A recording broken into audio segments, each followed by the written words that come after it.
গাইনদের জমিদার বাড়ি। এখানে সবসময় প্রবেশ করতে হয় না, সকালবেলা আসতে হয়। মোটামুটি 12টা পর্যন্ত এখানে ঢোকার পারমিশন থাকে, তারপর আর পারমিশন থাকে না, আবার বিকেল 4টার পর খোলে। তোমরা এসে একবার দেখতে পারো এখানে।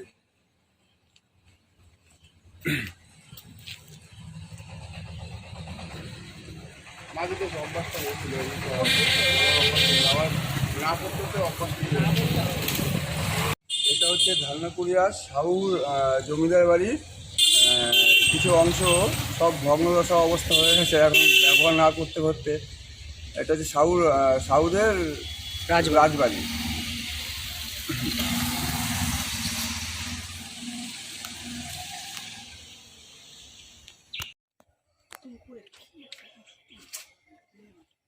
হ্যাঁ শুনেন, বলা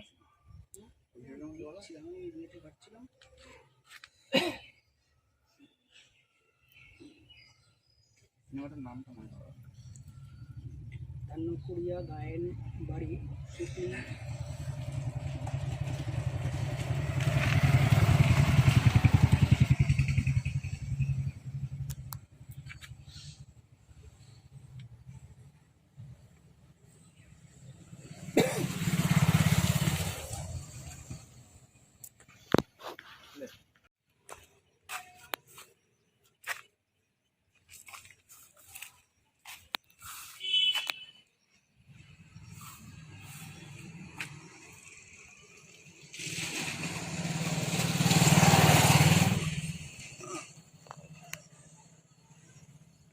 এটা হচ্ছে গাইনদের রাজবাড়ি।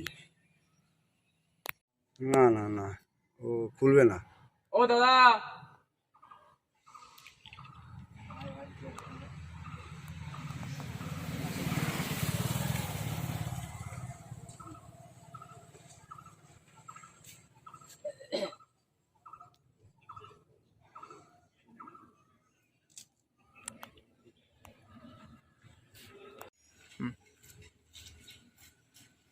বলো কিছু।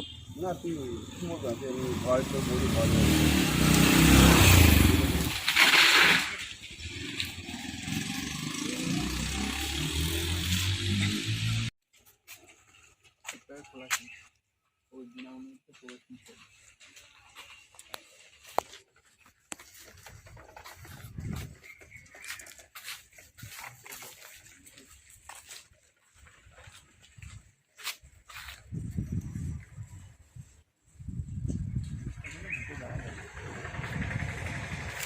ছিল তখন দেখছিলাম লোক ছিল।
ধারনাকুড়িয়ার রাজবাড়ির রাসমঞ্চের ভিডিওটা আমি, রাসমঞ্চের যে রাজবাড়ির যে স্থাপত্যটা, আমি সেটা ভিডিও তুলে এলাম।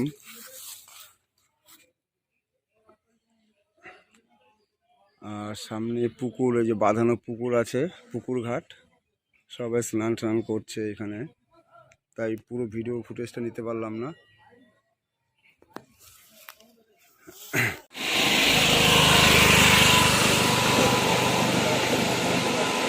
আমরা এখন যাচ্ছি বসিরহাটের ধারনাকুড়িয়া রাজবাড়িতে। তার কিছু ভিডিও তোমাদের মাঝখানে তুলেছে। রাস্তায় যাওয়ার পথে দাঁড়ালাম, সেখানে কিছু ভিডিও করছি, সেই ভিডিওটা তুলে ধরলাম তোমাদের মধ্যে। আশেপাশে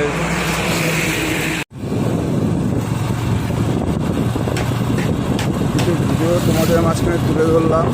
বসিরহাটের রাজবাড়ি যাওয়ার পথে রাস্তার কিছু ভিডিও তোমাদের মাঝখানে তুলে ধরছি। হ্যাঁ, তোমরা দেখো প্লিজ, তোমরা ভিডিওটাকে লাইক করো, শেয়ার করো, কমেন্ট করো। হ্যাঁ, আর একটা ঐতিহ্যবাহী একটা রাজবাড়ি, গেল বছর এটা তোমার হেরিটেজ বলে সরকার ঘোষণা করেছে এই রাজবাড়িটাকে। তোমরা দেখো ভিডিওটা, আমি যাওয়ার পথে কিছু ভিডিও করছি, আসলে তোমাদের ভিডিওটা ভালো লাগবে।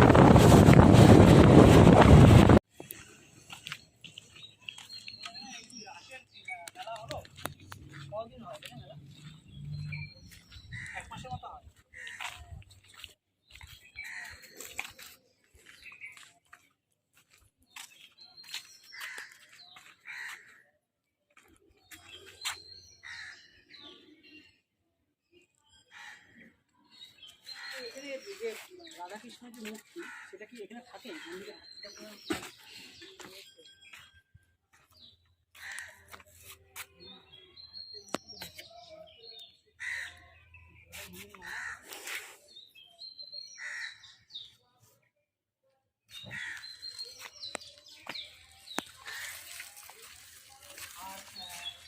এই যে রাসমঞ্চ বা মন্দির বিগ্রহ সারা বছর থাকে না, রাসের সময় কিন্তু বিগ্রহ নিয়ে এসে পুজো করা হয় এবং সারা বছর সেই বিগ্রহ কিন্তু থাকে। পাশেই শিবতলা বলে একটি জায়গা আছে।